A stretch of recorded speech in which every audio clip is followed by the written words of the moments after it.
Life Stories presents a tale of betrayal, family, and tough choices. In today's story, a man decides to give his parents the gift of a home after years of struggle. But when his sister moves in, she takes advantage of the situation, manipulating their parents and turning the house into her own personal space. What starts as a well-meaning gesture quickly spirals into a battle for control and family loyalty. Join us as we dive into a story of love, lessons learned, and the harsh reality of standing up for what's right. Don't forget to subscribe to the channel to start today's story. I grew up in a home that wasn't filled with extravagance or luxury. My parents, who were hardworking, made sure my sister, Rachel, and I had everything we needed, though we often struggled to get by. My father, a construction worker, spent long hours under the sun, laboring to support our family. My mother worked as a housekeeper, spending her days cleaning for others, always with a smile on her face, even though it often felt like life was wearing her down. But despite the tight budget and the long hours, they never stopped sacrificing for us. They made sure we had clothes to wear and food on the table. And they did everything they could to create an environment of love and security, even if it wasn't always easy. Growing up, Rachel was always the favorite. I don't say that out of bitterness, she was the youngest. And in many ways, she was the baby of the family. She received more attention, more affection, and, as a result, got whatever she wanted. It wasn't that my parents didn't love me, it's just that they saw me as the independent one, the child who didn't ask for much, who never complained. I was the one who quietly accepted whatever came my way, never voicing any resentment, because I understood that my parents did their best. The truth is, it didn't bother me at first. I was proud of my ability to stand on my own, to manage without needing much from anyone. I worked hard through school, earning my way through college, and eventually landed a solid job in finance in New York. The years weren't always kind, working 60-hour weeks, dealing with constant pressure, but slowly, the fruits of my labor began to pay off. By my early 30s, I wasn't just comfortable, I was doing well. Perhaps even more than I had ever dreamed of. It was then that I decided to do something grand. My parents, despite all their hard work, had never owned a home. They had rented all their lives, never experiencing the security of owning a place they could truly call their own. It always bothered me, especially after everything they had done for me and Rachel.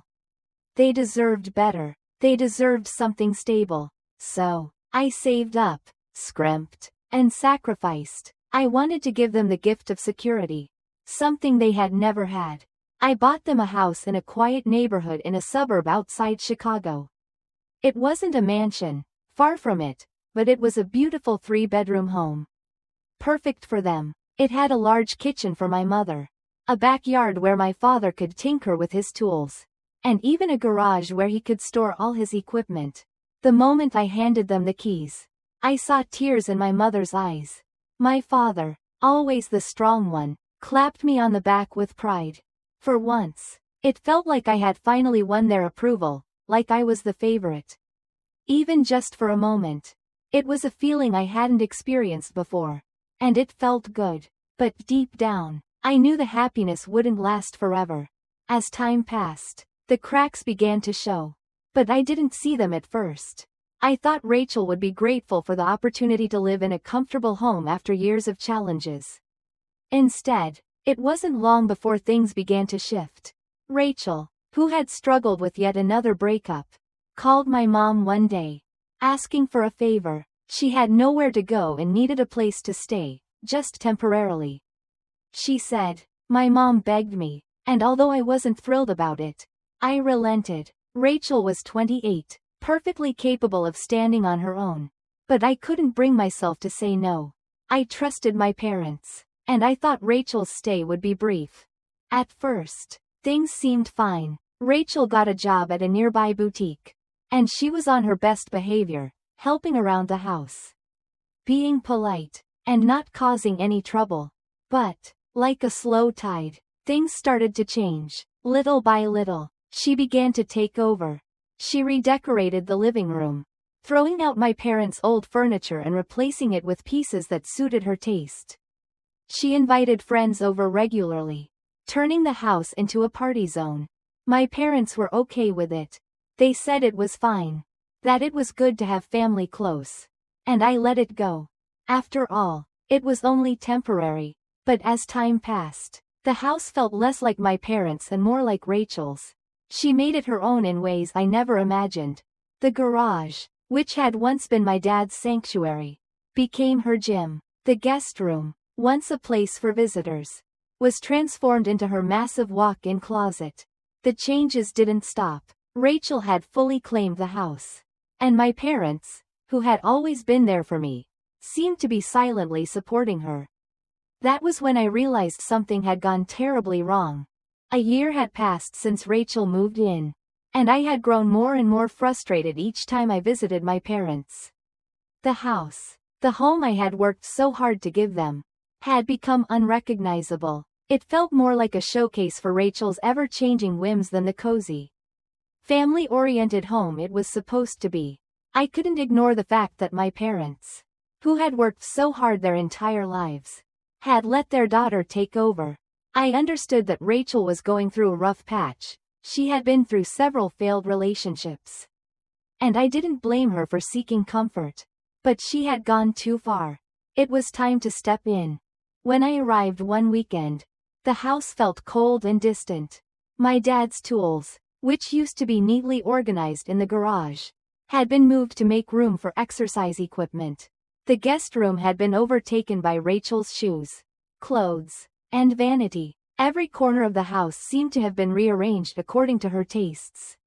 And my parents, though they looked uncomfortable, said nothing. They didn't protest, they just went along with it, pretending it was fine. I couldn't ignore it anymore. I sat them down and asked them what was going on. It was clear something had shifted in their demeanor. They wouldn't look me in the eye. Finally, my mom sighed and said something that broke my heart. "Honey, Rachel needs stability right now. She's been through so much. And you have your own place. You have your life in New York. We think it's best if she stays here, permanently." I was stunned. "What do you mean, permanently?" I asked, my voice shaking with disbelief. "This was my gift to you. I bought this house. You didn't pay for it. I did. And now you're telling me Rachel gets to stay here forever?" My dad shifted awkwardly in his seat. "She's really made this place her own," he said quietly. "You don't need it, son. You have your life in New York. It just makes sense." The words didn't sink in at first. It felt like I was in a dream, one where nothing made sense. The house that I had bought for them, with the blood, sweat, and tears of my hard work, was no longer theirs. It was Rachel's now, and my parents had given up on it. On me. I stood up, my heart pounding. I felt betrayed. I tried to keep my calm, but the words came out before I could stop them. "So, let me get this straight. I buy this house for you. And now you're telling me it's hers? She gets to stay here for free. And I'm the one who doesn't matter."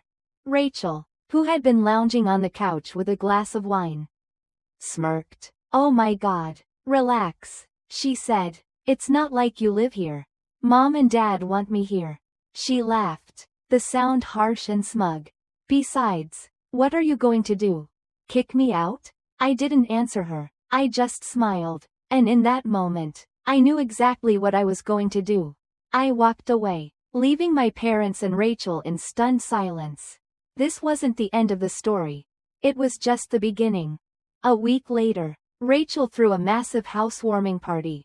She posted all over social media, acting as if the house was hers. "So blessed that my parents bought me this amazing house," she bragged, basking in the attention. She believed her own lies, her own fantasy. I wasn't invited, of course. But that didn't stop me. I showed up anyway. The house was filled with strangers, loud music blaring, and empty bottles scattered across the kitchen counters. Rachel was in the center of the chaos, enjoying the limelight. I walked in like I belonged. Because I did. I grabbed a drink, raised my glass to the room, and in the most casual voice, I said, "Well, enjoy the party, everyone." It's Rachel's last night here. The room fell silent. Rachel's smirk faltered. What are you talking about? She asked. Her voice shaky. I pulled out my phone, showing the deed to the house. My name written in bold letters. This house is in my name. I said. The mortgage is paid off. I paid for this house in cash. And now, since it's mine, I think it's time to make some changes. Rachel's face twisted with confusion and anger. You wouldn't, she spat. I smiled. I already did, I said. I pulled out the eviction notice and watched as Rachel's confident facade crumbled. You've got 30 days to pack up and leave, I said, my voice calm and steady. Her eyes went wide with panic. You can't do this, she screamed. But I had already made up my mind. It was time for Rachel to face the consequences of her actions. The fallout began almost immediately. My phone buzzed nonstop with messages from my mom. They were full of anger, confusion, and guilt. Mom, please don't do this to your sister. She pleaded. She's heartbroken. You have so much already. Why can't you let her have this one thing? Another one came shortly after. Mom, if you really cared about family, you wouldn't be acting like this. Those messages stung. I had always thought that family came first. But this was the harsh reality of being the one who made the hard decisions. I wasn't doing this out of malice. I was doing it because it was the right thing. Rachel had taken advantage of our parents, manipulated them into giving her everything she wanted, and I had to put a stop to it. But hearing my mom's words made me feel as though I was the villain in this story. I tried to ignore it, but it hurt all the same. Rachel called a few hours later. I answered the phone, expecting the same drama, but I listened anyway, curious about what she would say. You think you can just bulldoze over me like this? She yelled. Mom and Dad want me here. They want me to stay. You're the selfish one. Her words were venomous, aimed directly at my heart. But I wasn't backing down. Rachel, I said, my voice calm, let me ask you something. What's the name on the deed? There was a long silence on the other end of the phone before she finally hung up. I knew she realized there was no coming back from this. The house was mine, and she was going to have to leave. But the worst part was still to come. The following week, when I arrived at my parents' house to check on things, the once familiar space felt completely foreign. The living room, which had always been filled with warmth and memories, was now bare. The furniture was gone, replaced by empty spaces. I walked down the hallway, and every room was eerily silent. The walls, which had once held family photos and small trinkets, were stripped bare. The guest room was empty, the pictures of my childhood missing. I couldn't believe my eyes. Where had everything gone? I approached Rachel, who was lounging on the couch, looking unfazed. Where is all their stuff? I asked, my voice cracking with frustration. Oh, they're staying with me now, Rachel said, as if it were no big deal. They don't feel comfortable here anymore. Thanks to you. She didn't even bother to look up at me. I felt a cold rush of anger course through my veins. My parents had sacrificed so much, and Rachel had taken everything from them. She had sold their belongings, my father's recliner, my mother's china cabinet, the things they had treasured for years. All of it was gone.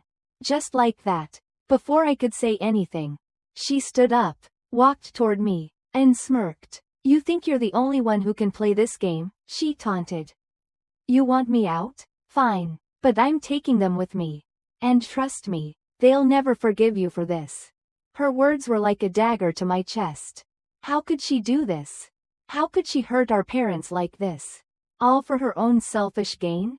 But I knew I couldn't let it slide. I couldn't let her win. This wasn't just about a house anymore. This was about the family I had tried so hard to protect. I left, my mind racing. I had made up my mind. I would take legal action. Rachel wasn't going to get away with this.